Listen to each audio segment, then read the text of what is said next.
श्री राम जय राम जय जय राम। श्री राम जय राम जय जय राम। श्री राम जय राम जय जय राम।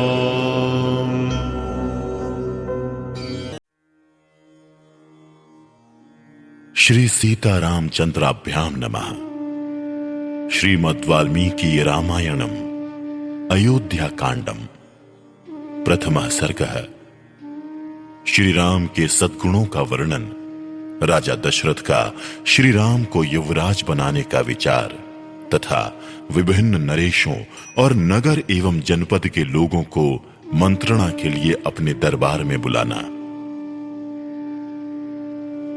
पहले यह बताया जा चुका है कि भरत अपने मामा के यहां जाते समय काम आदि शत्रुओं को सदा के लिए नष्ट कर देने वाले निष्पाप शत्रुघ्न को भी प्रेमवश अपने साथ लेते गए थे। वहां भाई सहित उनका बड़ा आदर सत्कार हुआ और वो वहां सुखपूर्वक रहने लगे। उनके मामा युधाजित, जो अश्वयूथ के अधिपति थे, उन दोनों पर पुत्र से भी अधिक स्नेह रखते और बड़ा लाड प्यार करते थे। यद्यपि मामा के यहां उन दोनों वीर भाइयों की सभी इच्छाएं पूर्ण करके उन्हें पूर्णतः तृप्त किया जाता था, तथापि वहां रहते हुए भी उन्हें अपने वृद्ध पिता महाराज दशरथ की याद कभी नहीं भूलती थी। महातेजस्वी राजा दशरथ भी परदेश में गए हुए महेंद्र और वरुण के समान पराक्रमी अपने उन दोनों पुत्र भरत और शत्रुघ्न का सदा स्मरण किया करते थे। अपने शरीर से प्रकट हुई चारों भुजाओं के समान वो सब चारों ही पुरुष शिरोमणि पुत्र महाराज को बहुत ही प्रिय थे, परंतु उनमें भी महातेजस्वी श्री राम सबकी अपेक्षा अधिक गुणवान होने के कारण समस्त प्राणियों के लिए ब्रह्मा जी की भांति पिता के लिए विशेष प्रीतिवर्धक थे। इसका एक कारण और भी था। वो साक्षात सनातन विष्णु थे और परम प्रचंड रावण के वध की अभिलाषा रखने वाले देवताओं की प्रार्थना पर मनुष्य लोक में अवतीर्ण हुए थे। उन अमित तेजस्वी पुत्र श्री रामचंद्र जी से महारानी कौसल्या की वैसी ही शोभा होती थी जैसे वज्रधारी देवराज इंद्र से देव माता अदिति सुशोभित होती हैं। श्री राम बड़े ही रूपवान और पराक्रमी थे। वो किसी के दोष नहीं देखते थे। भूमंडल में उनकी समता करने वाला कोई नहीं था। वो अपने गुणों से पिता दशरथ के समान एवं योग्य पुत्र थे। वो सदा शांत चित्त रहते और सांत्वना पूर्वक मीठे वचन बोलते थे। यदि उनसे कोई कठोर बात कह भी देता तो वो उसका उत्तर नहीं देते थे।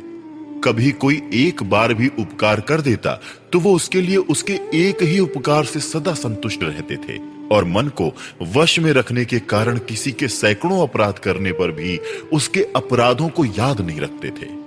अस्त्र शस्त्रों के अभ्यास के लिए उपयुक्त समय में बीच बीच में अवसर निकालकर वो उत्तम चरित्र में, ज्ञान में तथा अवस्था में बढ़े चढ़े सत्पुरुषों के साथ ही सदा बातचीत करते और उनसे शिक्षा लेते थे।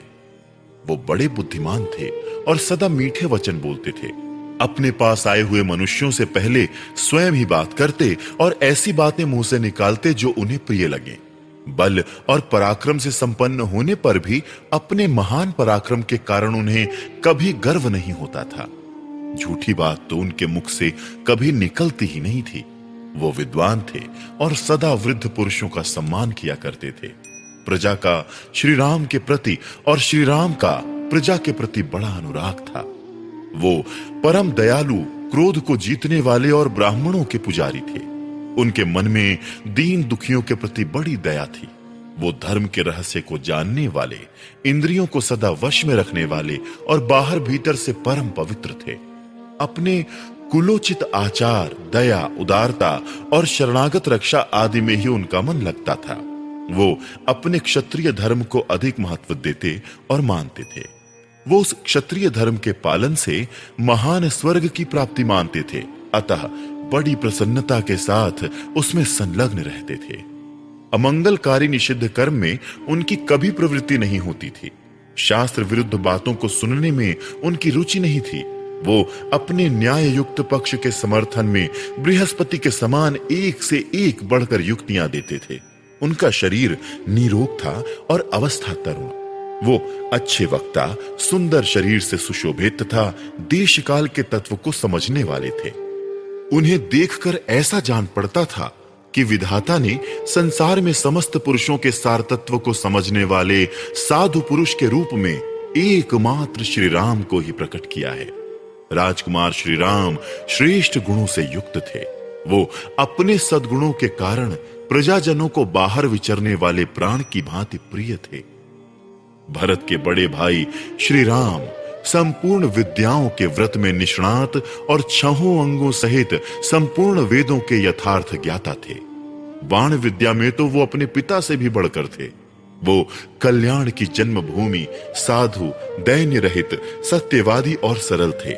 धर्म और अर्थ के ज्ञाता वृद्ध ब्राह्मणों के द्वारा उन्हें उत्तम शिक्षा प्राप्त हुई थी। उन्हें धर्म, काम और अर्थ के तत्व का सम्यक ज्ञान था। वो स्मरण शक्ति से संपन्न और प्रतिभाशाली थे। वो लोक व्यवहार के संपादन में समर्थ और समयोचित धर्माचरण में कुशल थे। वो विनयशील, अपने आकार को छिपाने वाले, मंत्र को गुप्त रखने वाले और उत्तम सहायकों से संपन्न थे। उनका क्रोध अथवा हर्ष निष्फल नहीं होता था। वो वस्तुओं के त्याग और संग्रह के अवसर को भली भांति जानते थे। गुरुजनों के प्रति उनकी दृढ़ भक्ति थी। वो स्थित प्रज्ञ थे और असद वस्तुओं को कभी ग्रहण नहीं करते थे। उनके मुख से कभी दुर्वचन नहीं निकलता था। वो आलस्य रहित, प्रमाद शून्य तथा अपने और पराये मनुष्यों के दोषों को अच्छी प्रकार जानने वाले थे। वो शास्त्रों के ज्ञाता, उपकारियों के प्रति कृतज्ञ तथा पुरुषों के तारतम्य को अथवा दूसरे पुरुषों के मनोभाव को जानने में कुशल थे। यथा योग्य निग्रह और अनुग्रह करने में वो पूर्ण चतुर थे। उन्हें सत्पुरुषों के संग्रह और पालन तथा दुष्ट पुरुषों के निग्रह के अवसरों का ठीक ठीक ज्ञान था। धन की आय के उपायों को वो अच्छी तरह जानते थे। अर्थात फूलों को नष्ट ना करके उनसे रस लेने वाले भ्रमरों की भांति वो प्रजाओं को कष्ट दिए बिना ही उनसे न्यायोचित धन का उपार्जन करने में कुशल थे तथा शास्त्र वर्णित व्यय का कर्म भी उन्हें ठीक ठीक ज्ञान था। उन्होंने सब प्रकार के अस्त्र समूहों तथा संस्कृत, प्राकृत आदि भाषाओं से मिश्रित नाटक आदि के ज्ञान में निपुणता प्राप्त की थी। वो अर्थ और धर्म का संग्रह करते हुए तदनुकूल काम का सेवन करते थे और कभी आलस्य को पास नहीं फटकने देते थे। विहार के उपयोग में आने वाले संगीत, वाद्य और चित्रकारी आदि शिल्पों के भी वो विशेषज्ञ थे। अर्थों के विभाजन का भी उन्हें सम्यक ज्ञान था। वो हाथियों और घोड़ों पर चढ़ने और उन्हें भांति भांति की चालों की शिक्षा देने में भी निपुण थे। श्री रामचंद्र जी इस लोक में धनुर्वेद के सभी विद्वानों में श्रेष्ठ थे। अतिरथी वीर भी उनका विशेष सम्मान करते थे। शत्रु सेना पर आक्रमण और प्रहार करने में वो विशेष कुशल थे।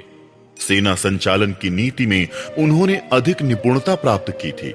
संग्राम में कुपित होकर आए हुए समस्त देवता और असुर भी उनको परास्त नहीं कर सकते थे। उनमें दोष दृष्टि का सर्वथा अभाव था। वो क्रोध को जीत चुके थे। दर्प और ईर्ष्या का उनमें अत्यंत अभाव था। किसी भी प्राणी के मन में उनके प्रति अवहेलना का भाव नहीं था। वो काल के वश में होकर उसके पीछे पीछे चलने वाले नहीं थे। काल ही उनके पीछे चलता था। इस प्रकार उत्तम गुणों से युक्त होने के कारण राजकुमार श्री राम समस्त प्रजाओं तथा तीनों लोकों के प्राणियों के लिए आदरणीय थे। वो अपने क्षमा संबंधी गुणों के द्वारा पृथ्वी की समानता करते थे। बुद्धि में बृहस्पति और बल पराक्रम में शचीपति इंद्र के तुल्य थे। जैसे सूर्य देव अपनी किरणों से प्रकाशित होते हैं, उसी प्रकार श्री रामचंद्र जी समस्त प्रजाओं को प्रिय लगने वाले तथा पिता की प्रीति बढ़ाने वाले सद्गुणों से सुशोभित होते थे। ऐसे सदाचार संपन्न, अजेय पराक्रमी और लोकपालों के समान तेजस्वी श्री रामचंद्र जी को पृथ्वी ने अपना स्वामी बनाने की कामना की।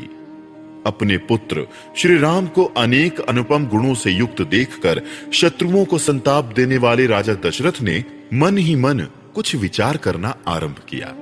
उन चिरंजीवी बूढ़े महाराज दशरथ के हृदय में ये चिंता हुई कि किस प्रकार मेरे जीते जी श्री रामचंद्र जी राजा हो जाएं और उनके राज्याभिषेक से प्राप्त होने वाली ये प्रसन्नता मुझे कैसे सुलभ हो। उनके हृदय में यह उत्तम अभिलाषा बारंबार चक्कर लगाने लगी कि कब मैं अपने प्रिय पुत्र श्री राम का राज्याभिषेक देखूंगा। वो सोचने लगे कि श्री राम सब लोगों के अभ्युदय की कामना करते और संपूर्ण जीवों पर दया रखते हैं। वो लोक में वर्षा करने वाले मेघ की भांति मुझसे भी बढ़कर प्रिय हो गए हैं। श्री राम बल पराक्रम में यम और इंद्र के समान, बुद्धि में बृहस्पति के समान और धैर्य में पर्वत के समान हैं। गुणों में तो वो मुझसे सर्वथा बढ़े चढ़े हैं। मैं इसी उम्र में अपने बेटे श्री राम को इस सारी पृथ्वी का राज्य करते देख यथा समय सुख से स्वर्ग प्राप्त करूं, यही मेरे जीवन की साध है। इस प्रकार विचार करके तथा अपने पुत्र श्री राम को उन नाना प्रकार के विलक्षण, सज्जनोचित, असंख्य तथा लोकोत्तर गुणों से जो अन्य राजाओं में दुर्लभ हैं विभूषित देख राजा दशरथ ने मंत्रियों के साथ सलाह करके उन्हें युवराज बनाने का निश्चय कर लिया। बुद्धिमान महाराज दशरथ ने मंत्री को स्वर्ग, अंतरिक्ष तथा भूतल में दृष्टिगोचर होने वाले उत्पातों का घोर भय सूचित किया और अपने शरीर में वृद्धावस्था के आगमन की भी बात बताई। पूर्ण चंद्रमा के समान मनोहर मुख वाले महात्मा श्री राम समस्त प्रजा के प्रिय थे। लोक में उनका सर्वप्रिय होना राजा के अपने आंतरिक शोक को दूर करने वाला था। इस बात को राजा ने अच्छी तरह समझा। तदनंतर उपयुक्त समय आने पर धर्मात्मा राजा दशरथ ने अपने और प्रजा के कल्याण के लिए मंत्रियों को श्री राम के राज्याभिषेक के लिए शीघ्र तैयारी करने की आज्ञा दी। इस उतावली में उनके हृदय का प्रेम और प्रजा का अनुराग भी कारण था। उन भूपाल ने भिन्न भिन्न नगरों में निवास करने वाले प्रधान प्रधान पुरुषों तथा अन्य जनपदों के सामंत राजाओं को भी मंत्रियों द्वारा अयोध्या में बुलवा लिया। उन सबको ठहरने के लिए घर देकर नाना प्रकार के आभूषणों द्वारा उनका यथा योग्य सत्कार भी किया। तत्पश्चात स्वयं भी अलंकृत होकर राजा दशरथ उन सब से उसी प्रकार मिले जैसे प्रजापति ब्रह्मा प्रजावर्ग से मिलते हैं। जल्दबाजी के कारण राजा दशरथ ने केकई नरेश को तथा मिथिलापति जनक को भी नहीं बुलवाया। उन्होंने सोचा वो दोनों संबंधी इस प्रिय समाचार को पीछे सुन लेंगे। तदनंतर शत्रु नगरी को पीड़ित करने वाले राजा दशरथ जब दरबार में आ बैठे तब केकई राज और जनक को छोड़कर शेष सभी लोकप्रिय नरेशों ने राजसभा में प्रवेश किया। वो सभी नरेश राजा द्वारा दिए गए नाना प्रकार के सिंहासनों पर उन्हीं की ओर मुंह करके विनीत भाव से बैठे थे। राजा से सम्मानित होकर विनीत भाव से उन्हीं के आसपास बैठे हुए सामंत नरेशों तथा नगर और जनपद के निवासी मनुष्यों से घिरे हुए महाराज दशरथ उस समय देवताओं के बीच में विराजमान सहस्त्र नेत्रधारी भगवान इंद्र के समान शोभा पा रहे थे। इस प्रकार श्री वाल्मीकि निर्मित आर्ष रामायण आदि काव्य के अयोध्या कांड में पहला सर्ग पूरा हुआ।